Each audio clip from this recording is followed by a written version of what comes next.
J'ai intégré RVD au poste d'assistante de direction de territoire Côte d'Azur et j'étais très surprise quand j'ai été nommée responsable QHSE parce qu'on fait un métier qui évolue constamment. Donc il faut toujours s'adapter, il faut essayer de s'intéresser, d'être curieux et je pense que c'est un peu cette approche-là qui m'a donné envie finalement de faire le métier que j'ai fait aujourd'hui. Quand on m'a proposé le poste de responsable QHSE des usines Arianeo et Antibes, c'était sous condition. Il fallait que j'intègre un master en alternance au CESI de Sophia Antipolis. Alors mon métier aujourd'hui, c'est d'améliorer notre culture sécurité de l'entreprise et d'atteindre l'objectif zéro accident. Après, ce qui est très important pour nous, c'est l'échange sur le terrain. Donc il faut déjà avoir l'écoute parce que en fait, la sécurité, elle ne s'apprend pas du jour au lendemain. C'est en travaillant en collaboration avec les équipes, en essayant d'analyser les différentes problématiques et du coup de comprendre les risques qu'on peut avoir sur nos installations.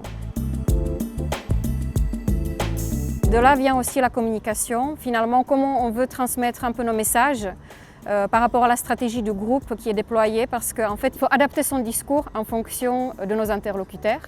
Donc il est important d'avoir une communication positive et d'essayer de transmettre les bons messages au bon moment. Je travaille aussi avec la direction régionale et nationale, donc c'est très enrichissant aussi parce qu'un peu l'expertise du terrain, je peux la transmettre et travailler sur nos standards de sécurité de groupe. Et la sécurité devient un peu quelque chose de partagé avec tout le monde. On a des sites où on a beaucoup de travaux. Pour citer un exemple concret, à l'usine Arianeo, aujourd'hui on fait des travaux pour plusieurs centaines de millions d'euros. On change aussi des équipements, donc en fait dans le cadre de ces évolutions techniques, j'ai mon mot à dire pour essayer de respecter la conformité de nos installations.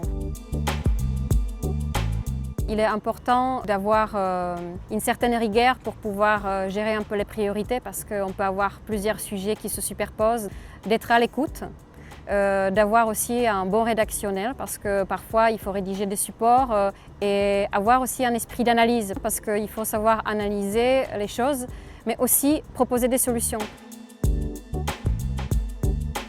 Par rapport à mon expérience où c'est une reconversion professionnelle, je pense que c'est un métier qui permet de mixer les différentes compétences qu'on peut avoir.